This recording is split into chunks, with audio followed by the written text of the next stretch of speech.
Hey everyone, तो इस video में हम लोग बात करेंगे जेई मेंस 2023 का जो सेशन 2 का 11 अप्रैल का जो शिफ्ट 1 एंड शिफ्ट 2 का एग्जाम हुआ है, इसका marks versus percentile and paper analysis करेंगे।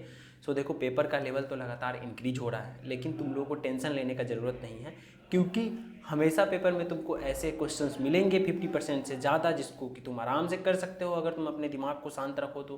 क्योंकि 100% तो अपने को स्कोर करना नहीं है, हम टॉपर तो है नहीं। तो 50 to 60% मार्क्स भी आ गया। जो लोग डर रहे हैं उनके लिए मैं बता रहा हूँ, जिनका प्रिपरेशन नेक्स्ट अच्छा लेवल पे होगा वो तो डरेंगे नहीं, वो उतना नहीं डरेंगे, वो कर ही लेंगे। लेकिन हाँ, जिनका प्रिपरेशन उतना अच्छा लेवल पे नहीं है बस, लेकिन पूरा कवर किए हैं, इजी क्वेश्चन कर सकते हैं, तो तुम घबराना नहीं, आराम से जाना पेपर में, तुम कर लोगे। क्योंकि 50 to 60% क्वेश्चन ईजी ही रहते हैं, पूरा टफ नहीं होता है। तो overall paper easy to moderate है, इजी टू नहीं बोल सकते, मॉडरेट से थोड़ा ज़्यादा है, टफर साइड है थोड़ा सा। तो चलो अब हम लोग बात करते हैं। देखो, सबसे पहले मैथ्स के बारे में बात करें तो मैथ्स का लेवल इंक्रीज हो रहा है शिफ्ट बाय शिफ्ट। मैथ्स का लेवल इंक्रीज होते जा रहा है। सबसे पहले मैथ्स का हम लोग शिफ्ट 1 पे बात करते हैं। तो शिफ्ट 1 में मैथ्स का जो था वो लॉगरिथम से एक क्वेश्चन आया था, वेक्टर एंड 3D से 4 से 5 क्वेश्चंस आए हैं। ये सारे के सारे शिफ्ट में इसने डोमिनेट किया है, वेक्टर एंड 3D। तो इसको तुमको अच्छे से टैकल करना। बाइनोमियल थ्योरम के 3 क्वेश्चन हैं, मैक्सिमम शिफ्ट में बाइनोमियल थ्योरम ने डोमिनेट किया है, यहाँ से ज़्यादा क्वेश्चन पूछे गए हैं। पीएनसी एंड प्रोबेबिलिटी से 2 से 3 क्वेश्चन आए हैं, ट्रिगो का 1 क्वेश्चन है, सीक्वेंस एंड सीरीज का 2 क्वेश्चन है, इंटीग्रेशन का 2 क्वेश्चन है, एक डिफिनिट एक इनडिफिनिट हो गया। मैट्रिक्स एंड प्रोबेबिलिटी को मिक्स करके एक क्वेश्चन बनाया गया था।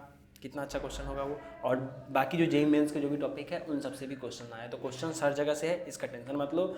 बट स्टिल जो पेपर का लेवल है वो easier than January shift, because जनवरी में जो भी क्वेश्चंस आ रहे थे ना, वो मल्टीपल कॉन्सेप्ट को मिक्स करके आ रहे थे। इसमें लेंदी है लेकिन सिंगल कॉन्सेप्ट पे ही डीप में जा रहा है, तो ये चल सकता है। उसमें मल्टीपल कॉन्सेप्ट को मिला करके डीप में गया था जनवरी में, ठीक है। तो इतना तुम क्लियर रखना कि फिर भी जनवरी से इजी ही है, लेवल बढ़ रहा है फिर भी। अब शिफ्ट 2 का हम लोग बात करते हैं, तो शिफ्ट 2 भी मॉडरेट टू टफर साइड ही था पेपर, क्योंकि जो इजी क्वेश्चंस भी होते हैं, डुएबल क्वेश्चंस भी होते हैं, उनमें भी इतना ज़्यादा कैलकुलेशन आ जाता है कि वो भी मॉडरेट ही बन जाता है, बन जाता है, उसको भी इजी नहीं बोल सकते हैं।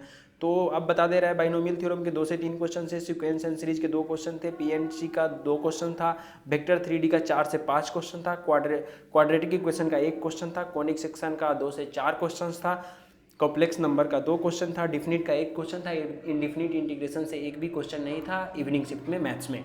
मैं जल्दी एनालिसिस कर रहा हूँ ताकि वीडियो उतना लंबा ना हो, आप लोगों को कम से कम समय में ज़्यादा से ज़्यादा इन्फॉर्मेशन मिले, ठीक है। सो प्लीज़ वीडियो के साथ बने रहो। अब हम लोग चलते हैं नेक्स्ट सब्जेक्ट, अब केमिस्ट्री पे बात करते हैं। तो देखो, केमिस्ट्री का भी लेवल धीरे धीरे इंक्रीज ही हो रहा है, लेकिन हाँ इजी अभी भी है, इजी टू मॉडरेट में ही है, टफ नहीं बोल सकते। तो पहले शिफ्ट 1 का बात करेंगे। तो shift 1 not easier but moderate level का था। फिजिकल केमिस्ट्री में न्यूमेरिकल्स पूछे गए थे, और क्वेश्चंस कहाँ से आए थे, तो एटॉमिक स्ट्रक्चर, पीरियोडिक टेबल के 2 क्वेश्चन थे, आइसोमेरिज्म के भी क्वेश्चन थे, केमिकल काइनेटिक्स के भी 2 क्वेश्चंस थे, केमिकल काइनेटिक्स के क्वेश्चन थे 2 थे, कितने थे ये पता नहीं, एक ही होगा मोस्ट प्रोबेबली। केमिकल बॉन्डिंग का 1 क्वेश्चन था, कोऑर्डिनेशन कंपाउंड का 2 क्वेश्चन था, और मेटलर्जी का 1 क्वेश्चन था। साल्ट एनालिसिस जो कि जेई एडवांस का टॉपिक है, जेई एडवांस में जनरली इससे क्वेश्चन पूछे जाते हैं, साल्ट एनालिसिस से भी क्वेश्चन है यहाँ पे, इनऑर्गेनिक का, समझ सकते हो। पी ब्लॉक का 1 क्वेश्चन था, हाइड्रोजन का 1 क्वेश्चन था, इन्वायरमेंटल केमिस्ट्री का 1 क्वेश्चन था, ऑर्गेनिक का लेवल थोड़ा सा मॉडरेट था। देखो, nomenclature, electronic displacement effect and क्या बोलते हैं एसिडिक बेसिक स्ट्रेंथ से एक भी क्वेश्चन नहीं था, ना शिफ्ट 1 में ना शिफ्ट 2 में। अब चलो केमिस्ट्री के शिफ्ट 2 के बारे में बात करते हैं। तो केमिस्ट्री का शिफ्ट 2 जो था वो एनसीईआरटी बेस्ड ही था, लेकिन कुछ चीज़ें इनडायरेक्टली पूछ ली गई थी, जिसकी वजह से क्वेश्चन थोड़ा मतलब मॉडरेट लेवल पे हो गया था। नहीं तो बाकी सारे मतलब 10 से पहले का जो भी शिफ्ट था उसमें फुद्दू लेवल का केमिस्ट्री आता था, लेकिन अब धीरे धीरे लेवल इंक्रीज कर रहा है हर सब्जेक्ट में। केमिकल बॉन्डिंग का 2 क्वेश्चन था, मेटलर्जी का 1 क्वेश्चन था, पी ब्लॉक का 1 क्वेश्चन था, कोऑर्डिनेशन कंपाउंड से 3 क्वेश्चन थे, शिफ्ट 1 में 2 अभी 3, एस ब्लॉक का 1 क्वेश्चन था, हाइड्रोजन का 1 क्वेश्चन था, हाइड्रोजन का 1 क्वेश्चन था, और जो फिजिकल से न्यूमेरिकल ज़्यादा थे, ऑर्गेनिक स्लाइटली टफर था, मतलब ऑर्गेनिक ज़्यादा टफ था थोड़ा। ऑर्गेनिक में जनरली पहले रिएक्शन बेस्ड क्वेश्चंस आते थे, लेकिन अभी रिएक्शन बेस्ड बस 2 क्वेश्चन थे, वो भी दोनों ईजी नहीं था, दिमाग लगाने वाला था, ठीक है। तो थोड़ा ये है। अब केमिस्ट्री का हम लोग का हो गया, अब हम लोग चलते हैं फिजिक्स में। तो फिजिक्स का शिफ्ट 1 का बात करते हैं। तो फिजिक्स का shift 1 conceptual but formula, conceptual and formula based था। तो तुम अगर फार्मूला याद करके जाओगे अच्छे से तो तुमको जरूर फायदा मिलेगा फिजिक्स में। KTG का एक क्वेश्चन था, SHM का एक क्वेश्चन था, सेमीकंडक्टर से भी क्वेश्चन थे, मॉडर्न फिजिक्स से भी क्वेश्चन थे, photo electric effect, current electricity से 2 से 3 क्वेश्चन थे, रोटेशन के थे क्वेश्चंस, वेव ऑप्टिक्स के क्वेश्चन थे, ग्रेविटेशन से 2 से 3 क्वेश्चन, जितना हमको इन्फॉर्मेशन मिला है शिफ्ट 1 में। कम्युनिकेशन सिस्टम का एक क्वेश्चन था, ज्योमेट्रिकल ऑप्टिक्स का भी एक क्वेश्चन था। फिजिक्स में जो इंटीजर टाइप के क्वेश्चन थे ना वो थोड़ा कॉन्सेप्चुअल थे, इंटीजर टाइप वाले क्वेश्चन वो थोड़ा सा था। इलेक्ट्रोस्टैटिक्स का भी एक क्वेश्चन था।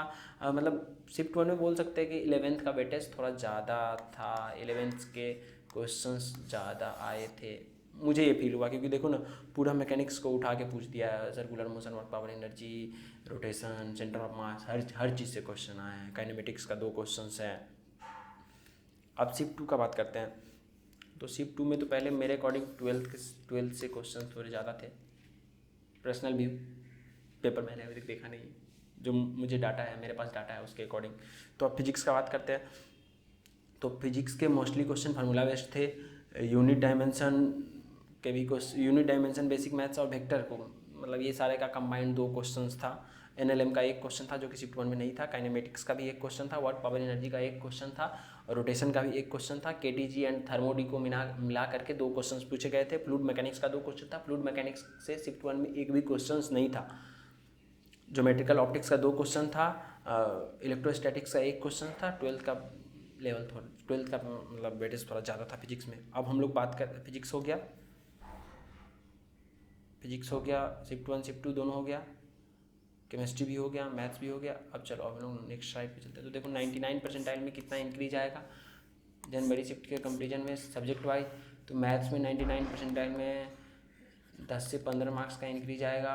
इसमें भी कितना 5 से 15 बोल दो, इसमें भी 5 से 15 मार्क्स का इंक्रीज आएगा 99 परसेंटाइल के लिए। अब हम लोग मार्क्स वर्सेस परसेंटाइल देख लेते हैं। ओवरऑल मार्क्स वर्सेस परसेंटाइल कितने हैं। तो 99 परसेंटाइल के लिए 250 to 280 मार्क्स आएंगे, आपको लाने होंगे इतने। देखो ये सारा जो मैं डाटा बता रहा हूँ, आगे का मैं डाटा बता रहा हूँ, लेकिन इस सब में तुम +-10 तुम मुझे दे दो कि ये जो मैं लिमिट बता रहा हूँ ये 10 से ऊपर नीचे हो सकता है, उसके बाद ये डाटा एकदम करेक्ट निकलेगा। अब चलो नेक्स्ट स्लाइड। 99.5 परसेंटाइल के लिए तुमको लाने होंगे 250 to 225 मार्क्स, एंड 99 परसेंटाइल के लिए 190 to 200 मार्क्स, 98.5 परसेंटाइल के लिए 170 to 180 मार्क्स, 98 परसेंटाइल के लिए 160 to 170 मार्क्स, 97 परसेंटाइल के लिए 145 to 160 मार्क्स, 96 परसेंटाइल के लिए 135 to 145 मार्क्स, 95 परसेंटाइल के लिए 120 to 125। देखो ये सारा जो भी डाटा है ना वो 11 अप्रैल के लिए है। सो प्लीज़ मत सोचो कि ये ऐसे ही दे रहा है। 11 अप्रैल को पेपर के लेवल को देखते हुए मैंने इस डाटा को बनाया, ठीक है। 94 परसेंटाइल के लिए 117 से 120 मार्क्स चाहिए, 93 परसेंटाइल के लिए 112 से 116 मार्क्स चाहिए, 92 परसेंटाइल के लिए 107 से 112 मार्क्स चाहिए, 91 परसेंटाइल के लिए 102 से 107 मार्क्स चाहिए, 90 परसेंटाइल के लिए 90 to 102 मार्क्स चाहिए। देखो दोस्तों इतना डिटेल में आपको कहीं भी नहीं मिलेगा। पेपर का एनालिसिस बोल लो या मार्क्स वर्सेस परसेंटाइल का ऐसा लेवल बोल लो, ये नहीं मिलेगा, कहीं भी नहीं मिलेगा। सो प्लीज़ चैनल को सब्सक्राइब करो, ठीक है। Thanks for watching, please video को शेयर कर दो।